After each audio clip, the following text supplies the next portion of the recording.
नमस्कार दोस्तों अखिलेश यादव लगातार अपने सियासी ट्रैक पर बने हुए हैं। अखिलेश यादव का एक मुद्दा 2024 के लोकसभा चुनाव से चल रहा है और अखिलेश यादव उसी पर लगातार काम कर रहे हैं और वो है पीडीए यानी पिछड़े दलित अल्पसंख्यक। अखिलेश बार बार पीडीए कार्ड की बात करते हैं, अखिलेश पीडीए सरकार की बात करते हैं। आज इस पीडीए को पूरी तरीके से डिकोड करेंगे, लेकिन उससे पहले यह भी समझेंगे कि आखिर अचानक फिर से अखिलेश पीडीए की बात क्यों कर रहे हैं। दोस्तों, उत्तर प्रदेश में विधानसभा चुनाव 2027 में होगा। मोटे तौर पर अभी 2 साल बाकी हैं।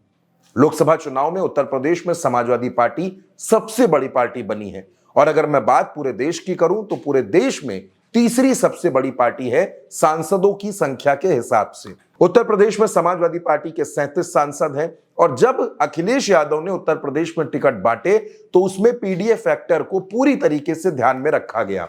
अब आपके जहन में यह सवाल होगा कि कैसे, तो उसका जवाब दोस्तों यह है कि अखिलेश यादव ने जब टिकट बांटे तो अखिलेश यादव ने टिकट देने में एक एक समीकरण पर, एक एक फैक्टर पर पूरी तरीके से निगाह रखी।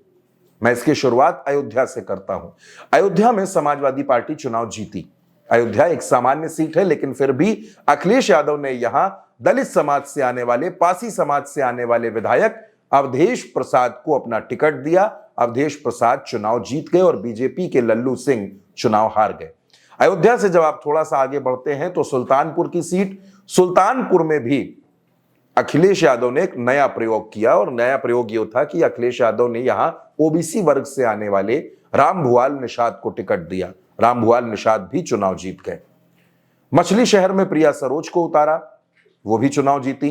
कौशांबी में 25 साल के नौजवान पुष्पेंद्र सरोज को टिकट दिया, वो भी चुनाव जीते। और एक नया प्रयोग करते हुए चंदौली की सीट पर वीरेंद्र सिंह को टिकट दिया, वीरेंद्र सिंह भी चुनाव जीत गए। गाजीपुर में अफजाल अंसारी चुनाव जीत गए। यानी जब आप पूरे उत्तर प्रदेश के नक्शे को देखते हैं और लोकसभा सीटों को समझने की कोशिश करते हैं तो अखिलेश यादव ने ऐसे ऐसे प्रयोग किए जो बड़े कारगर साबित हुए।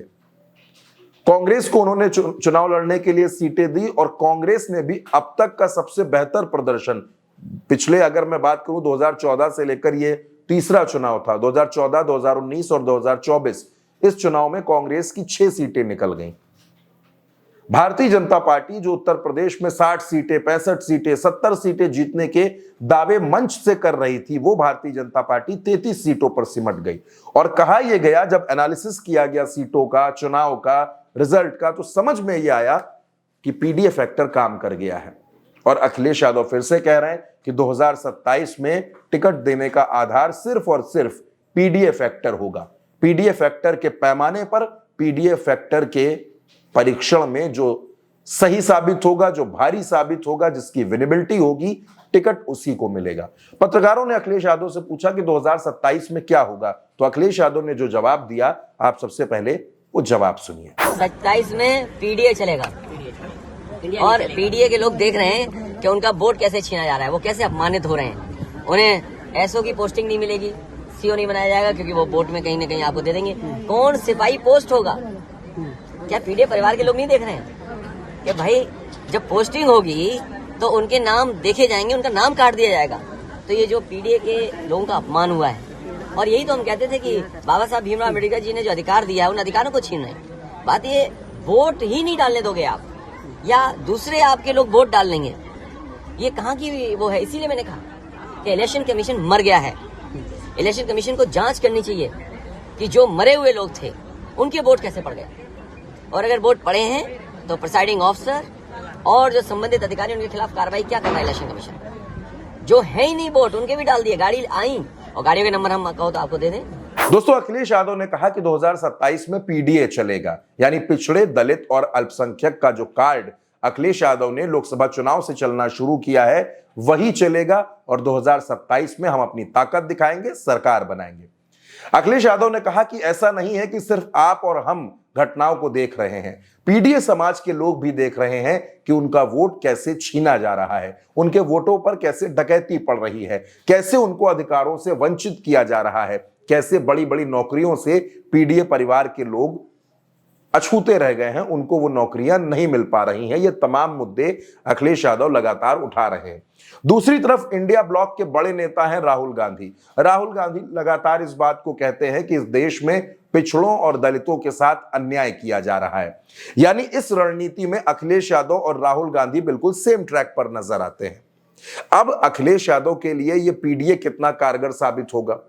दोस्तों, बार बार यह मांग होती है कि जातिगत जनगणना करवाई जाए। हाल ही में तेलंगाना में जातिगत जनगणना के आंकड़े कैबिनेट के पटल पर रखे गए, पेश किए गए, तो उसमें पूरे तेलंगाना में जो सबसे बड़ा वर्ग निकला वो ओबीसी का वर्ग था। तकरीबन 44 से 45% की आबादी वहां ओबीसी है। और इसीलिए बार बार राहुल गांधी हो, अखिलेश यादव हो, तेजस्वी यादव हो, ये सब जातिगत जनगणना की बात करते हैं कि जातिगत जनगणना देश में जरूर होनी चाहिए, ताकि किसकी कितनी आबादी है उसका एक्चुअल डेटा देश के सामने होना चाहिए, देश को पता होना चाहिए। अब दोस्तों, उत्तर प्रदेश की अगर मैं आपसे बात करूं तो उत्तर प्रदेश में पिछड़ी जातियां ठीक ठाक संख्या में है। दलित वोटर्स तकरीबन जो अभी तक का आंकड़ा माना जाता है उसके मुताबिक 21% और मुस्लिम वोटर्स 18 से 19% के आसपास है। अखिलेश यादव का फोकस पीडीए पर क्यों है? पिछड़े, दलित, अल्पसंख्यक। अगर ये तीनों मिल जाते हैं, अगर ये तीनों एक हो जाते हैं समाजवादी पार्टी के साथ, तो दोस्तों सरकार बनाना कोई बहुत मुश्किल काम नहीं है। जब लोकसभा चुनाव के नतीजे आए तो भारतीय जनता पार्टी के बड़े बड़े नेताओं ने भी यह मान लिया था कि अगर आज की तारीख में उत्तर प्रदेश में विधानसभा चुनाव करा दिया जाए तो समाजवादी पार्टी लोकसभा सीटों के लिहाज से कम 180 से 190 विधानसभा सीटें जीत सकती है। उत्तर प्रदेश में बहुमत का आंकड़ा 202 है और समाजवादी पार्टी आज की तारीख में 180 के करीब सीटों पर मजबूत नजर आती है। दोस्तों, इसी उत्तर प्रदेश में अखिलेश यादव ने बहुमत की सरकार बनाई है। 2012 से 2017 तक समाजवादी पार्टी को स्पष्ट बहुमत मिला था, क्लियर मेजॉरिटी थी, जिसके मुख्यमंत्री अखिलेश यादव थे।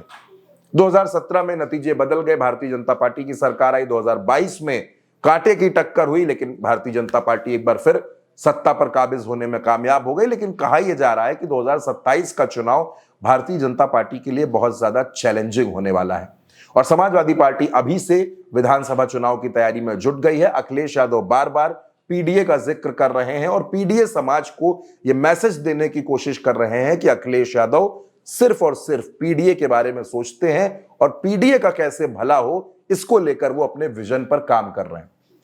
दोस्तों, 26 जनवरी से लेकर 26 फरवरी तक उत्तर प्रदेश में सेक्टर वाइज, हर विधानसभा क्षेत्र में सेक्टर वाइज पीडीए पंचायतों का आयोजन किया जा रहा है।